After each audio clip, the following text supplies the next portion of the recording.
Guys, എല്ലാവർക്കും സുഖല്ലേ? അപ്പം ഞങ്ങളുടെ മേഘാലയ വിശേഷങ്ങൾ തുടരുകയാണ്.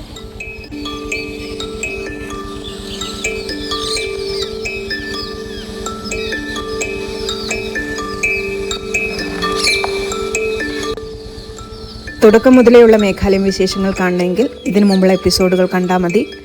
അപ്പം ഞങ്ങൾ ഏകദേശം 6 മണിയോടുകൂടിയാണ് ചിറാപുഞ്ചിയിലെ ഞങ്ങളുടെ താമസ സ്ഥലത്ത് എത്തിച്ചേർന്നത്. അപ്പോൾ ഏകദേശം രാത്രി 10 മണിയായ ഒരു ഫീലായിരുന്നു. അത്രയും ഇരുട്ടിയിരുന്നു. മേഘാലയയിൽ വന്നു കഴിഞ്ഞാൽ നിങ്ങൾക്ക് ധൈര്യമായിട്ട് താമസിക്കാൻ പറ്റിയ ഒരിടമാണിത്. ഇതിൻ്റെ കംപ്ലീറ്റ് വിവരങ്ങൾ ഞങ്ങൾ വരുന്ന എപ്പിസോഡിൽ കാണിക്കുന്നതായിരിക്കും. അതുപോലെ തന്നെ നിങ്ങൾക്ക് സോളോ ആയോ അല്ലെങ്കിൽ ഫാമിലിയുടെ കൂടെയോ ഫ്രണ്ട്സിൻ്റെ കൂടെയോ ഒക്കെ മേഘാലയ ഒരു തേർഡ് പേഴ്സൻ്റെ ഹെൽപ്പില്ലാതെ, അതായത് ട്രാവൽ ഏജൻറ്റിൻ്റെയോ ടൂർ പാക്കേജിൻ്റെയോ ഒന്നും ഭാഗമാകാതെ എങ്ങനെ ഇവിടം സേഫായിട്ട് സഞ്ചരിച്ചിട്ട് മടങ്ങിപ്പോകാം എന്നതിനെക്കുറിച്ചുള്ള കംപ്ലീറ്റ് ഡീറ്റെയിൽസ് ഞങ്ങൾ വരുന്ന എപ്പിസോഡിൽ കാണിക്കുന്നതായിരിക്കും. ഞങ്ങളുടെ ഒരു യാത്രകളിൽ പോലും ഞങ്ങളൊരു ട്രാവൽ ഏജൻറ്റിനെയോ ടൂർ പാക്കേജിനെയോ ഒന്നും ആശ്രയിക്കാറില്ല. കാരണം പണം ലാഭിക്കാം, സമയം ലാഭിക്കാം. നമുക്ക് ഇഷ്ടമുള്ള സ്ഥലത്ത് നമുക്ക് ഇഷ്ടമുള്ള അത്രയും സമയം ചെലവഴിച്ച് സ്വസ്ഥമായി ശാന്തമായിട്ട് മടങ്ങാം. നെക്സ്റ്റ് ഡേ അതിരാവിലെ യാത്ര തുടങ്ങുന്നതാണ് എപ്പോഴും നല്ലത്. കാരണം വേഗം ഇരുട്ടുന്നത് കൊണ്ട് അതിരാവിലെ തന്നെ യാത്ര തുടങ്ങണം. ഞങ്ങൾ പോകുന്നത് ഇന്ന് ഡബിൾ ഡെക്കർ എന്നറിയപ്പെടുന്ന ലിവിംഗ് റൂട്ട് ബ്രിഡ്ജ് കാണാൻ വേണ്ടിയിട്ടാണ്. ഇതിനുവേണ്ടി നമ്മൾ ഒരു ദിവസം കംപ്ലീറ്റ് ആയിട്ട് മാറ്റി വെക്കണം. കാരണം ഇവിടെ പോയി കഴിഞ്ഞാൽ പിന്നെ മറ്റെവിടെയും പോകാൻ പറ്റില്ല. ഒരു കംപ്ലീറ്റ് ദിവസം ഇതിന് ആവശ്യമാണ്. അതായത് 7000 സ്റ്റെപ്സ് കയറി ഇറങ്ങിയാൽ മാത്രമേ ഇവിടേക്കുള്ള യാത്ര പൂർണ്ണമാകുകയുള്ളൂ. 3500 അങ്ങോട്ടും 3500 ഇങ്ങോട്ടും. 7000 സ്റ്റെപ്സ് വനത്തിലൂടെയുള്ള യാത്ര. ഇത് കേട്ടപ്പോഴേ ഞങ്ങളൊരു ഗൈഡിനെ ഹയർ ചെയ്തു. കാരണം എന്തെങ്കിലും ഹെൽത്ത് ഇഷ്യൂ ഒക്കെ വന്നു കഴിഞ്ഞാൽ പെട്ടെന്ന് ഒരു ലോക്കൽ സപ്പോർട്ടൊക്കെ കിട്ടണമെങ്കിൽ ഒരാളുടെ സഹായം ആവശ്യമാണ് എന്ന് തോന്നി. പക്ഷേ അതിൻ്റെയൊക്കെ സഹായം ശരിക്കും ആവശ്യമൊന്നുമില്ല. വേണമെങ്കിൽ നിങ്ങൾക്ക് ഹയർ ചെയ്യാം. അപ്പോൾ പുള്ളി ഞങ്ങളോട് 2 വടി വാങ്ങിക്കൊള്ളാൻ പറഞ്ഞു, കുത്തി നടക്കാൻ വേണ്ടിയിട്ട്. ഞങ്ങൾ പറഞ്ഞു അതിൻ്റെ ഒന്നും ആവശ്യമില്ല. കാരണം ഞങ്ങളുടെ കേരളയും കുന്നും മലയും ഒക്കെ തന്നെയാണ്. ഈ കുന്നും മലയൊക്കെ താണ്ടി തന്നെയാണ് ഞങ്ങൾ ഇവിടെ വരെയൊക്കെ എത്തിയത്. ഇതിലപ്പുറവും ചാടിക്കടന്നവനാണ് ഈ KK ജോസഫ് എന്ന് പറഞ്ഞു. അതുകൊണ്ട് വടി നിങ്ങൾ തന്നെ വെച്ചോളൂ എന്ന് പറഞ്ഞു. അപ്പോൾ പുള്ളി ഇങ്ങനെ വടി 2ഉം പിടിച്ചിട്ട് മുന്നിൽ നടക്കുകയാണ്.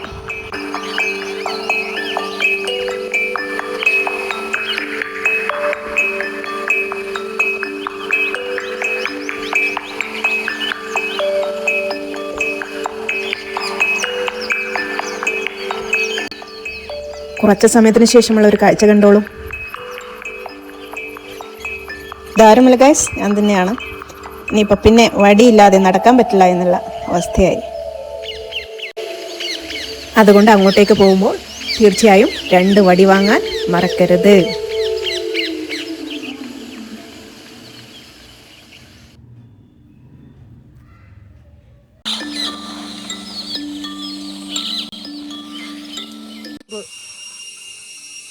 സ്റ്റെപ്പ് ഓൾറെഡി ആയി. ഇനിയും വെറും എത്രയാ? 3400 സ്റ്റെപ്പ് കൂടെ ഉള്ളൂ.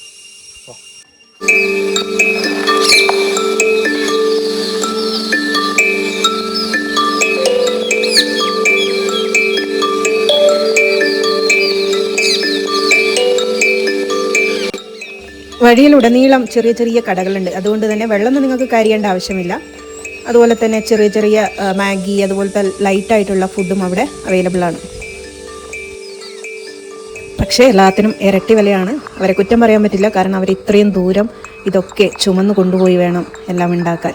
ഇവിടെ എങ്ങനെയാണ് അവർ വീടൊക്കെ പണിതത് എന്ന് ആലോചിക്കുമ്പോൾ തന്നെ നമുക്ക് ഭയങ്കരമായിട്ട് അതിശയം തോന്നും. അതുപോലെ തന്നെ കുട്ടികളും മറ്റു ജോലിക്ക് പോകുന്നവരും ഒക്കെ എന്നും ഇത് കയറിറങ്ങിയാണ് പോകുന്നത്. കാരണം വഴിയിലുടനീളം നമുക്ക് വീടുകൾ കാണാം.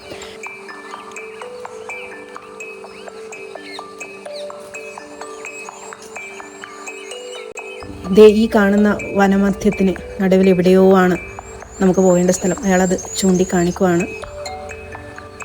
അവിടെ അങ്ങ് ദൂരെ.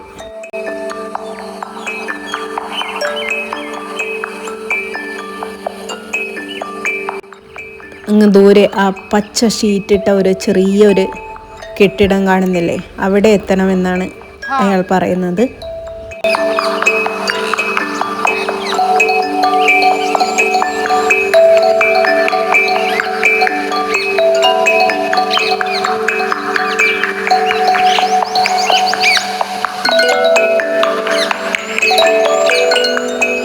ഇതേ ഒരു അരുവിയുടെ അടുത്ത് നമ്മൾ എത്തിയിരിക്കുകയാണ്.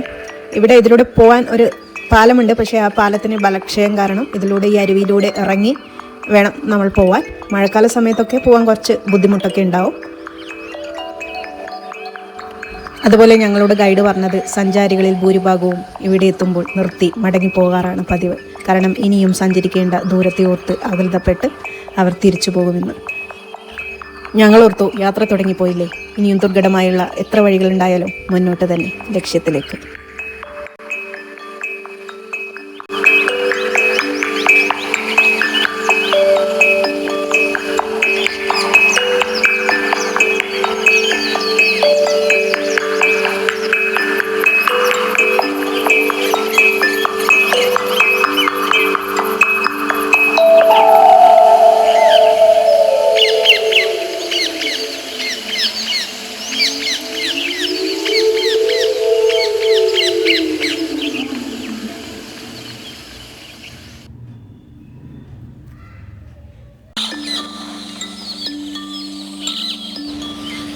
ഇതേ രണ്ടാമതൊരു പാലം കൂടി എത്തിയിരിക്കുന്നു. പക്ഷേ ഇതിനത്ര ബലക്ഷയമൊന്നും ഇല്ലാത്തത് കൊണ്ട് അരുവിയിലിറങ്ങിയിട്ട് പോകേണ്ട ആവശ്യമില്ല, അതിലൂടെ തന്നെ മുന്നോട്ട് പോകാം.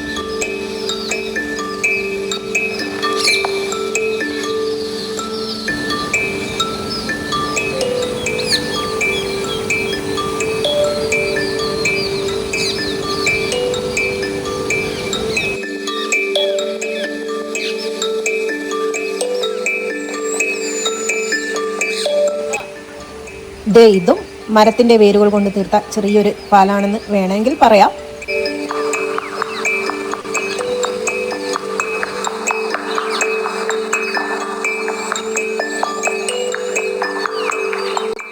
നമ്മുടെ ഡെസ്റ്റിനേഷനിലേക്ക് എത്താൻ വേണ്ടിയിട്ട് ഇനിയും കുറച്ച് ദൂരം മാത്രമേ ബാക്കിയുള്ളൂ. ലിവിങ് റൂട്ട് ബ്രിഡ്ജ്, അതായത് ജീവനുള്ള വേരുകൾ കൊണ്ട് തീർത്ത ഒരു അത്ഭുതം എന്ന് തന്നെ പറയാം.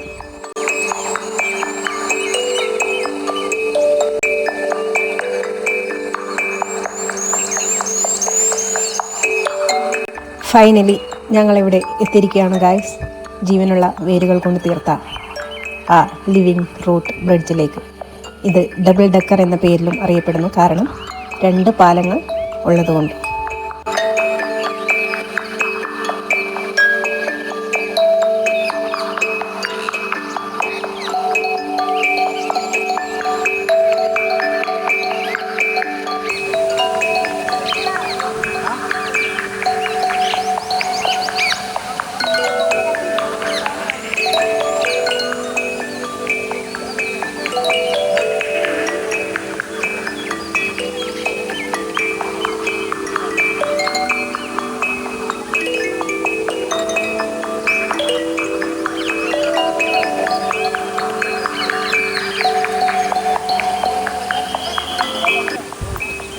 ഇവിടെയുള്ള ഈ അരുവി അല്ലെങ്കിൽ ഈ തോട് കടക്കാൻ വേണ്ടിയിട്ട് മുളന്തണ്ട് കൊണ്ടുള്ള പാലമാണ് ആദ്യകാലത്ത് ഗ്രാമീണർ ഉപയോഗിച്ചിരുന്നതൊക്കെ. പക്ഷേ അത് കുറച്ചു കാലം കഴിയുമ്പോൾ നശിച്ചു പോകുമെന്നതുകൊണ്ട് അവർ ഇവിടെയുള്ള ഈ മരത്തിൻ്റെ വേരുകൾ ഉപയോഗപ്പെടുത്തി ആ വേരുകൾ കൊണ്ട് മാത്രം തീർത്ത ഒരു പാലമാണിത്. സൂപ്പർ ഐഡിയ ആണല്ലേ.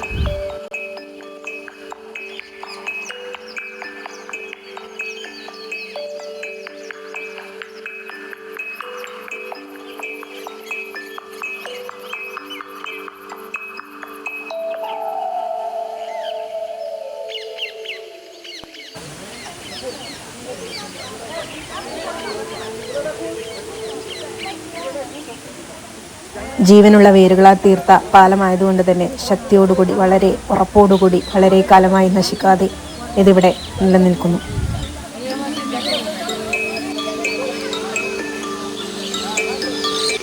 യാത്ര ചെയ്യാൻ ബുദ്ധിമുട്ടുള്ളവർക്ക് ഇതിൻ്റെ അടുത്ത് തന്നെ ഒരു ഹോം സ്റ്റേ അല്ലെങ്കിൽ ഒരു ഹോട്ടൽ എന്തെങ്കിലും എടുത്ത് താമസിച്ച് പിറ്റേ ദിവസം മടങ്ങിപ്പോകാവുന്നതാണ്.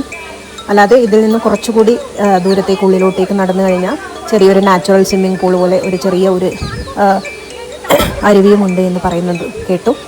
അപ്പോൾ അവിടെയും കൂടി, ഇവിടെ താമസിക്കുകയാണെങ്കിൽ അവിടെയും കൂടി പോകാം.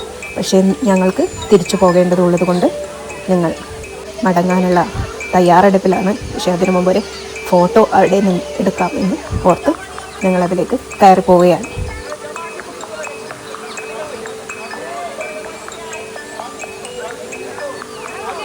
ശരീരാവശ്യതകൾ ഉള്ളവർക്ക് ഇവിടെ വരാൻ പറ്റില്ലോ എന്ന് ഓർത്ത് വിഷമിക്കൊന്നും വേണ്ട. നിങ്ങൾക്ക് ഇവിടെ പല്ലക്ക് സൗകര്യമുണ്ട്. പല്ലക്ക് എന്ന് പറഞ്ഞത് ഒരു ആഡംബര വാക്കായി പോകും. ഒരു സ്ട്രക്ചർ ഉണ്ട്, അതായത് ആ സ്ട്രക്ചറിൽ നിങ്ങളെ 4 പേര് കിടത്തിയിട്ട് അങ്ങോട്ടും ഇങ്ങോട്ടും കൊണ്ടുവരുന്നതാണ്. ഇതിൽ പലരും അങ്ങനെ സ്ട്രെച്ചർ സൗകര്യം യൂസ് ചെയ്യുന്നത് കണ്ടു. ഏകദേശം 20 മുതൽ 25,000 രൂപ വരെ കാശ് കൊടുത്താൽ മാത്രമേ ആ സൗകര്യം നമുക്ക് ലഭിക്കുകയുള്ളൂ. അല്ലാതെ വഴിമധ്യേ എന്തെങ്കിലും ആവശ്യതകൾ വരികയാണെങ്കിൽ നമുക്ക് ഈ സ്ട്രെച്ചർ സൗകര്യം യൂസ് ചെയ്യാം.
തിരിച്ചു പോകാനുള്ള ദൂരത്തെക്കുറിച്ച് ആലോചിക്കുമ്പോൾ ചെറിയൊരു ക്ഷീണം ഇപ്പോഴേ തോന്നുന്നുണ്ട്. പക്ഷേ തൊട്ടടുത്തുള്ള ഒരാളെ ഞങ്ങൾ കണ്ടു. ഒരു കൈയില്ലാത്ത ഏകദേശം 60 വയസ്സിന് മുകളിൽ പ്രായമുള്ള ഒരാൾ ചുറചുറക്കോടുകൂടി മല കയറി വരുന്നത്. അത് കണ്ടപ്പോൾ ഞങ്ങളുടെ ക്ഷീണമൊക്കെ പമ്പ കിടന്ന് ഞങ്ങൾ വീണ്ടും ഞങ്ങളുടെ മടക്കയാത്ര തുടർന്നു. ഒരു വേള ഈ സ്ട്രെച്ചർ സൗകര്യം ഉപയോഗപ്പെടുത്തേണ്ടി വരുമോ എന്ന് ശങ്ക ഉണ്ടായിരുന്നെങ്കിലും ദൈവകൃപ കൊണ്ട് നേരെ നടന്ന് തന്നെ ഞങ്ങളുടെ ലക്ഷ്യസ്ഥാനത്തേക്ക് എത്താൻ പറ്റി.